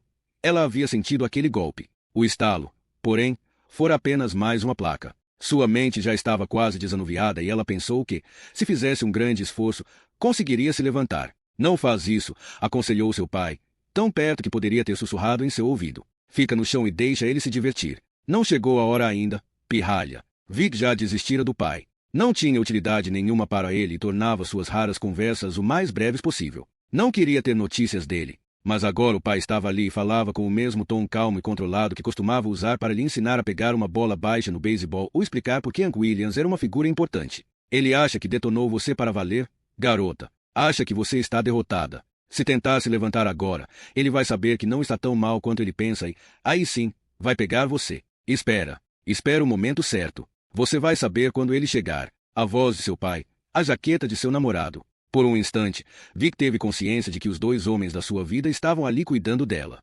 Pensara que estivessem melhor sem ela, e ela sem eles. Mas agora, ali no chão de terra batida, ocorreu-lhe que na verdade nunca tinha ido a lugar algum sem os dois. Está me ouvindo? Está ouvindo a minha voz? Perguntou Mangs. Ela não respondeu. Ficou totalmente imóvel. Talvez esteja ouvindo, talvez não. Continuou ele após alguns instantes de reflexão. Fazia mais de uma década que Vic não escutava sua voz.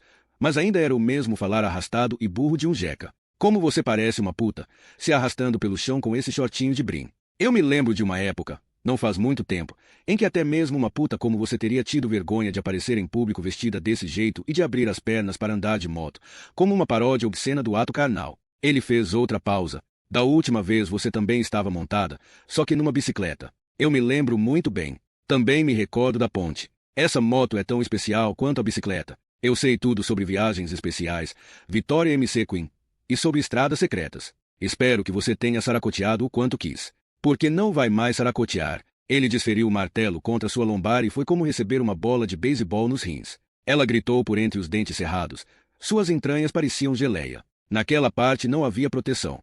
Nenhuma das outras vezes tinha sido como aquela. Mais um golpe daqueles e ela precisaria de muletas para se levantar. Mais um golpe daqueles e ela iria mijar sangue. Também não vai poder ir de moto ao bar, nem à farmácia para pegar o remédio que toma para essa sua cabeça maluca. Ah, eu sei tudo sobre você, Vitória M.C. Quinn, senhorita mentirosa de perna curta. Sei que você é uma beberrona lamentável. Não tem competência para ser mãe e ficou internada na casa dos doidos. Sei que teve seu filho sem estar casada, algo bem comum para putas como você. E pensar que vivemos em um mundo em que uma mulher como você tem permissão para ser mãe. Bom, o seu menino agora está comigo. Você roubou minhas crianças de mim com suas mentiras e agora eu vou roubar a sua de você. Vic sentiu um nó nas tripas. Foi tão ruim quanto levar outra porrada. Teve medo de vomitar dentro do capacete. Com a mão direita, pressionou com força a lateral do corpo, bem no lugar da sensação de enjoo e retesamento em seu abdômen. Seus dedos tatearam o contorno de algo dentro do bolso da jaqueta, um objeto em forma de foice. Monk se abaixou junto dela e continuou a falar, agora em um tom brando. O seu filho está comigo e você nunca mais vai tê-lo de volta. Não espero que acredite no que vou lhe dizer, Vitória, mas ele está melhor comigo. Vou proporcionar a ele mais felicidade do que você jamais foi capaz. Na terra do Natal, prometo que ele nunca mais vai ser infeliz. Se você tivesse um mínimo de gratidão, iria me agradecer. Ele a cutucou com o martelo e chegou mais perto. Vamos, Vitória. Diga obrigada. Vic enfiou a mão direita no bolso. Seus dedos se fecharam em volta da ferramenta. Seu polegar sentiu as saliências da palavra triunfo gravada no metal. Agora, chegou a hora. Vai com tudo, instruiu seu pai. Lua beijou na têmpora, roçando os lábios de leve em sua pele. Vic empurrou o chão e se levantou. Sentiu um espasmo nas costas, tão doloroso que quase a fez cambalear. Mas nem se permitiu um grunhido de dor. Viu Mangs em meio a um borrão. Ele tinha uma altura que ela associava àqueles espelhos de parque de diversões que deformam as pessoas. Pernas feito dois cambitos, braços que não acabavam nunca. Tinha uns olhos imensos, fixos e vidrados. E pela segunda vez em poucos minutos ela pensou em peixes. Ele parecia um peixe com pernas. Era incompreensível que a vida inteira de Vic tivesse sido um carrossel de infelicidade, álcool, promessas não cumpridas e solidão, tudo girando em volta de uma única tarde em que ela havia encontrado aquele homem. Puxou a chave do bolso, mas ela agarrou no tecido. Por um terrível instante, quase escapuliu de seus dedos. Vic a segurou firme, desenganchou e desferiu contra os olhos de Manx. O golpe saiu um pouco alto demais. A ponta afiada da ferramenta o atingiu acima da têmpora esquerda e abriu um talho de 10 centímetros na pele curiosamente esponjosa e solta. Ela sentiu o atrito áspero de metal em osso. Obrigada, disse ela. Manx levou uma das mãos esqueléticas à testa. Sua expressão fez pensar em um homem que acaba de ser acometido por um pensamento súbito e consternador. Ele cambaleou para longe dela e um de seus calcanhares escorregou na grama. Vic tentou atingi-lo no pescoço, mas Manx já estava fora do seu alcance, caindo sobre o capô do espectro. Mãe, mãe! Gritou Wayne de algum lugar. Vic sentiu as pernas bambas, mas não deu atenção a isso. Partiu atrás de Manx. Agora que estava em pé, pôde ver que ele era um homem muito, muito velho. Pelo aspecto, deveria estar em uma casa de repouso, com um cobertor sobre os joelhos, segurando um copo de leite batido com um regulador intestinal. Ela podia enfrentá-lo. Podia imobilizá-lo contra o capô e cravar a chavinha pontuda na porra dos seus olhos. Estava quase em cima de Manx quando ele ergueu o martelo na mão direita. Desferiu um golpe amplo, em curva. Vic ouviu o assobio do movimento e a acertou na lateral do capacete, com força suficiente para fazê-la dar um giro de 180 graus e cair com um dos joelhos no chão. Ela ouviu símbolos ecoarem dentro do crânio, igualzinho ao efeito sonoro de um desenho animado. Ele parecia ter entre 80 e 1000 anos, mas houve no seu golpe uma força ágil e natural que sugeria a potência de um adolescente. Lascas vítreas do capacete choveram sobre a grama. Se Vic não o estivesse usando, o cérebro estaria despontando para fora da caixa craniana feito uma massa disforme de estilhaços vermelhos. Ai! Gritava Manx. Ai! Meu Deus! Fui cortado feito um pedaço de carne. Vic se levantou depressa demais. O fim de tarde à sua volta escureceu quando o sangue se esvaiu de sua cabeça. Ela ouviu a porta de um carro bater. Virou-se, segurando o capacete com as duas mãos para tentar eliminar as pavorosas reverberações. O mundo estremecia de leve, como se ela estivesse outra vez sentada sob a moto ligada. Manx continuava desabado sob o capô. Seu rosto estúpido e esquelético reluzia de sangue. Só que agora havia outro homem, em pé junto à traseira do carro. Pelo menos tinha o aspecto de um homem. Mas sua cabeça era a de um inseto gigante de filme em preto e branco dos anos 1950, como a de um monstro de cinema feito de borracha, com uma boca grotesca e olhos vítreos e sem vida. O homem-inseto estava segurando uma arma. Vic a viu flutuar para cima e encarou o cano preto, um buraco surpreendentemente pequeno, pouco maior do que a íris de um olho humano. Bang, bang, fez ele.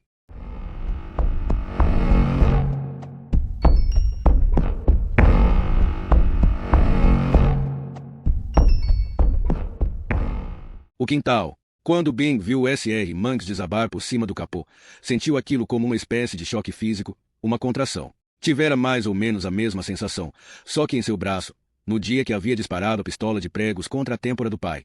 Dessa vez o coice atingiu o próprio âmago do seu ser. O Sr. Monks, o homem bom, tinha sido apunhalado no rosto e a piranha estava indo para cima dele. A piranha pretendia matá-lo. Um pensamento tão inimaginável, tão horrível quanto o próprio sol se apagar. A piranha estava chegando e o Sr. Monks precisava dele.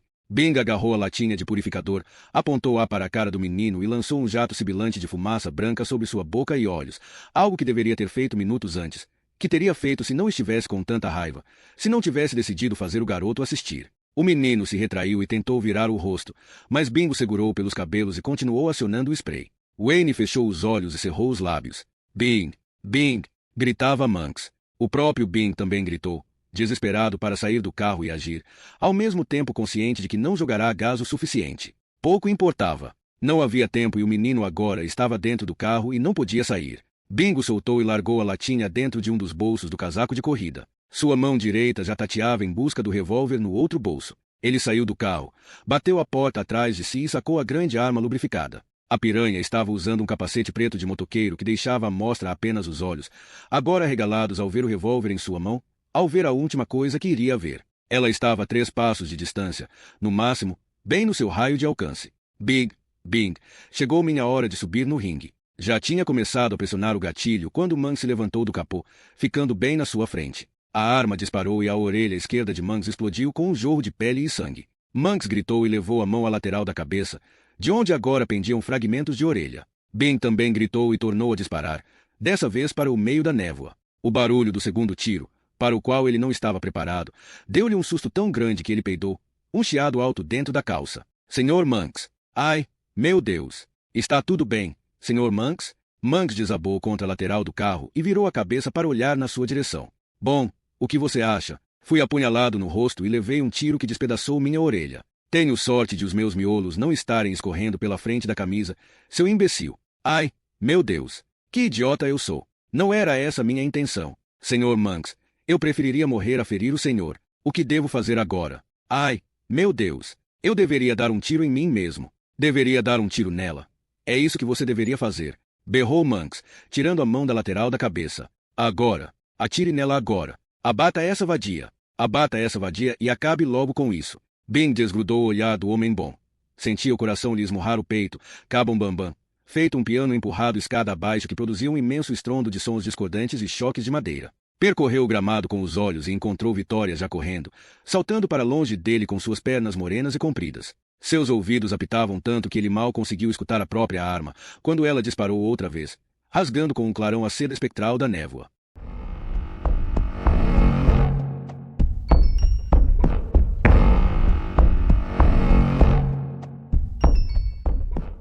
Aeroporto de Logan. Depois de passar pelo controle de segurança, Luca Armodi ainda tinha 1 hora para matar. Então foi ao McDonald's da praça de alimentação. Disse a si mesmo que comeria uma salada de frango grelhado e beberia água.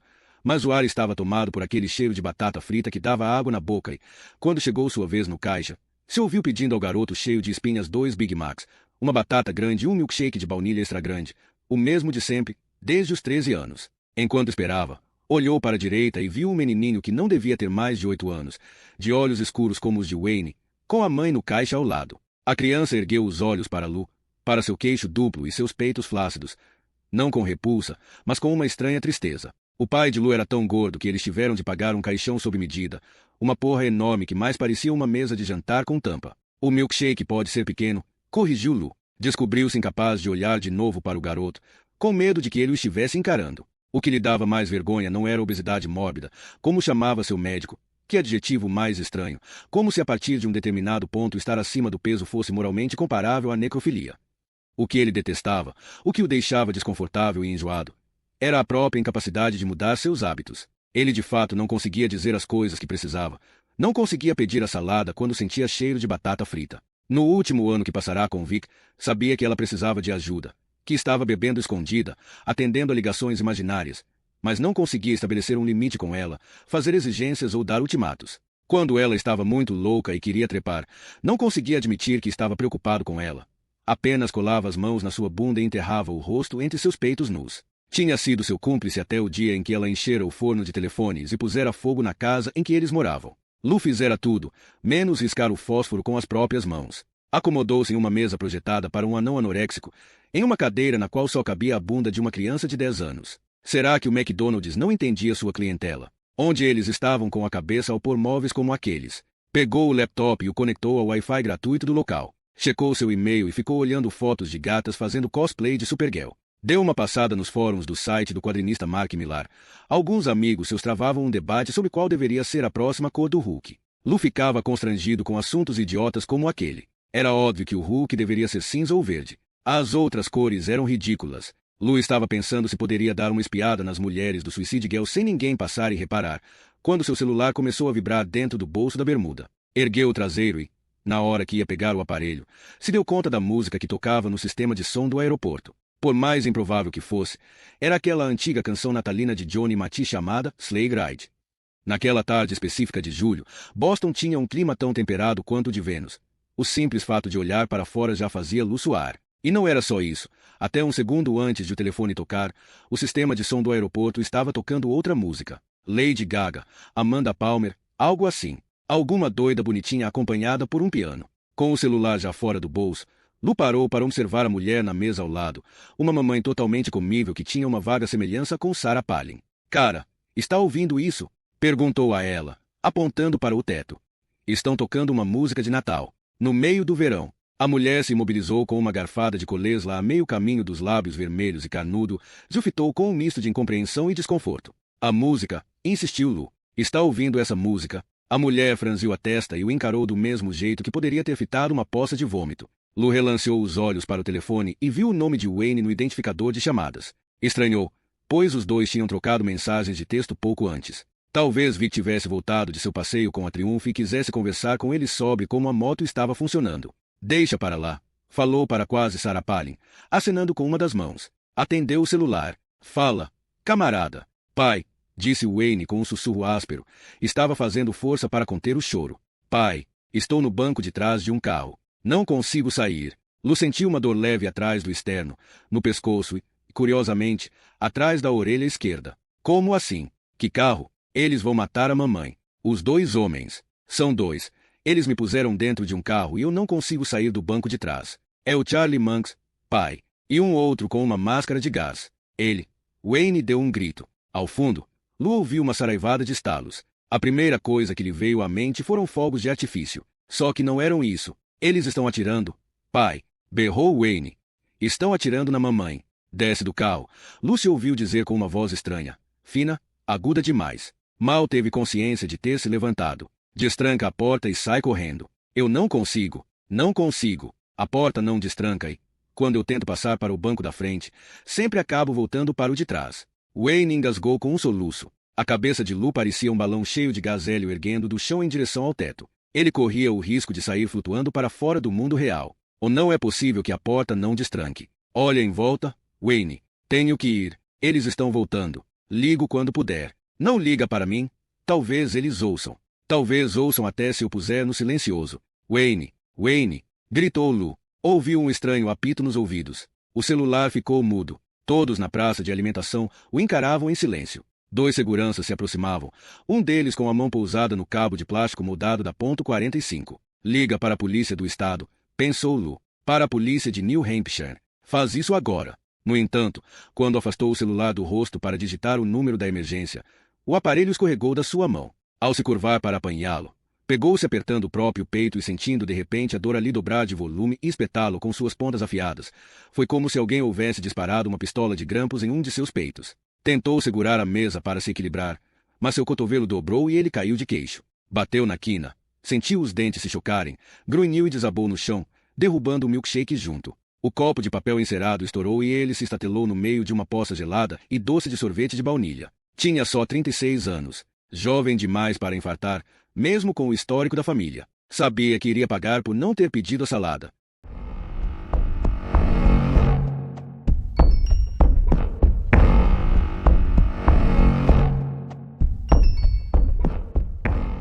Lago Winnipesokeuki. Quando o homem da máscara de gás apareceu com seu revólver, Vic tentou recuar, mas aparentemente não conseguiu transmitir a ordem para as próprias pernas. O cano da arma manteve no lugar, hipnotizante como o relógio de bolso de um mágico. Era como se ela estivesse enterrada no chão até o quadril. Então, Monks se interpôs entre ela e o atirador.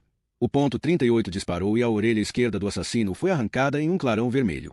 Monks deu um grito desesperado, não de dor, mas de fúria. O revólver disparou pela segunda vez. Vic viu a bruma agitada rodopiar à sua direita, varada pelo rastro da bala. Se ficar aqui mais um segundo, ele vai matar você na frente do Wayne, disse-lhe seu pai com a mão apoiada na base das suas costas. Não fica aí parada. Não deixa o Wayne ver isso. Ela olhou de relance através do para-brisa, vendo o filho no banco de trás do carro. Wayne tinha o semblante afogueado e rígido e acenava para ela furiosamente com uma das mãos. Vai, vai embora daqui. Vic tampouco queria abandoná-lo. Todas as outras vezes em que o havia deixado na mão não eram nada em comparação com aquele derradeiro e imperdoável fracasso. Um pensamento cruzou sua mente como uma bala que penetra a bruma. Se você morrer aqui, ninguém vai conseguir encontrar Monks. Wayne, gritou ela, eu vou voltar. Aonde quer que você vá, vou encontrá-lo. Não dava para saber se ele a escutara. Mal conseguiu escutar a si mesma. Seus ouvidos apitaram, quase ensurdecidos pelo disparo do ponto 38 do homem da máscara de gás. Mal conseguiu ouvir Monks berrar agora. Atire nela agora. Seu calcanhar guinchou na grama molhada quando ela se virou. Enfim estava em movimento. Abaixou a cabeça e segurou o capacete para tirá-lo antes de chegar ao seu objetivo. Sentia-se ridícula de tão lenta. Como se os pés se movessem desesperadamente sem ir a lugar algum enquanto a grama deslizava, se embolando como um tapete. Não havia ruído no mundo, a não ser as batidas pesadas de seus pés no chão e sua respiração amplificada no interior do capacete. O homem da máscara de gás iria lhe acertar nas costas, disparar uma bala em sua coluna vertebral.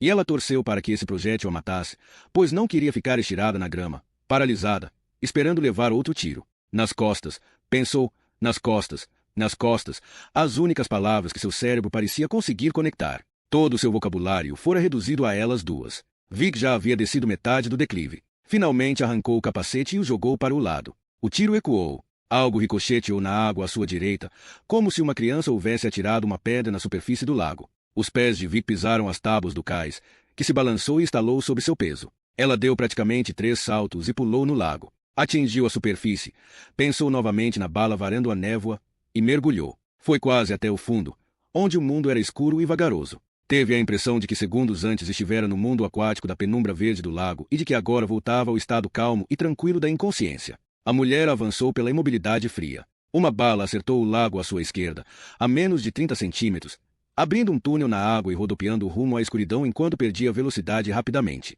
Vic se retraiu e agitou os membros depressa como se assim pudesse espantar a bala. Sua mão se fechou em torno de algo quente. Ao abri-la, viu que parecia um peso de chumbo dos que se usa para lastrear uma linha de pesca. A correnteza agitada o retirou de sua mão e o fez afundar na água, e só depois de o objeto desaparecer foi que ela compreendeu que havia segurado uma bala. Girou o corpo e se impulsionou com as pernas, agora olhando para cima e sentindo os pulmões começarem a doer. Viu a superfície, um lençol de prata brilhante. O deck flutuante ainda estava entre 3 a 5 metros de distância. Vic avançou pela água. Seu peito ardia como se tomado por fogo. Ela seguiu dando impulso até chegar sob o retângulo negro do deck. Debateu-se em direção à superfície. Pensou no pai, na substância que ele usava para detonar pedras, nos sacos escorregadios de plástico branco cheios de anfo. Seu peito estava cheio dela, prestes a explodir. Sua cabeça emergiu da água e ela arquejou, enchendo os pulmões de ar. Estava no meio de uma sombra profunda debaixo das tábuas do deck, entre as fileiras de latões enferrujados. O ar recendia a creosoto e podridão.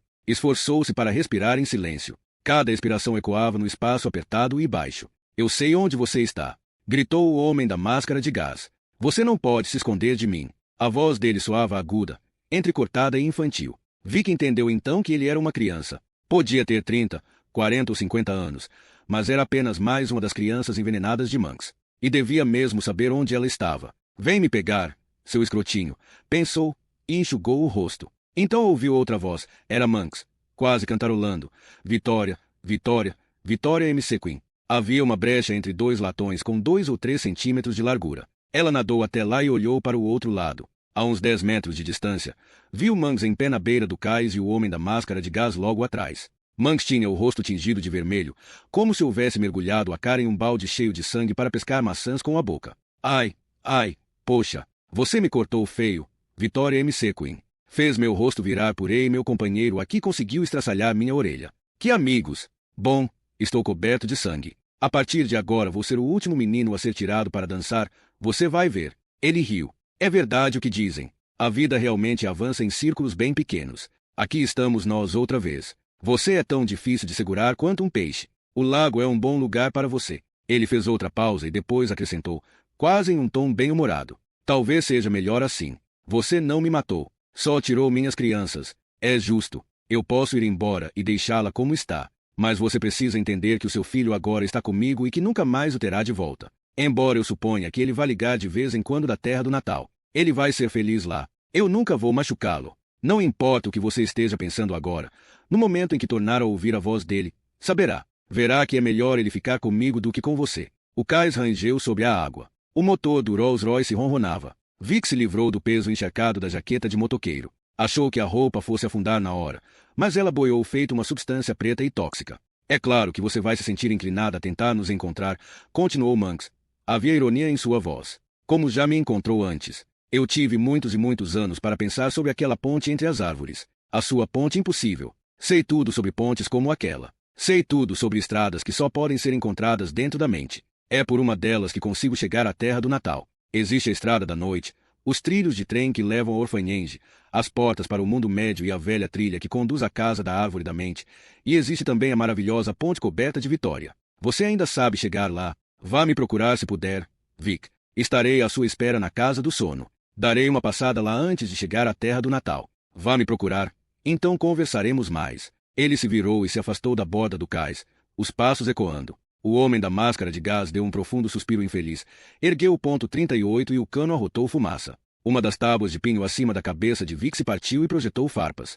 Um segundo projétil uniu rente à água à sua direita, costurando a superfície do lago. Vic se jogou para trás e chapinhou para longe da brecha estreita pela qual estava espiando. Uma terceira bala ricocheteou na escada enferrujada. A última fez um plô suave e quase imperceptível bem em frente ao deck. Chapinhando, ela avançou pela água. Portas de carro bateram. Vic ouviu os pneus sob o cascalho e os troncos caídos da cerca quando o automóvel deu ré. Pensou que fosse um truque, que Monks estivesse no carro e o homem da máscara de gás houvesse ficado para trás com o revólver, fora de seu campo de visão. Fechou os olhos. Apurou os ouvidos. Quando tornou a abrir os olhos, viu que estava encarando uma imensa aranha peluda suspensa no que lhe restava de teia, que não passava de farrapos cinzentos. Alguma coisa, um tiro ou aquela confusão toda, a havia destruído. Assim como Vic, não sobrava para a aranha mais nada do mundo que tecerá para si.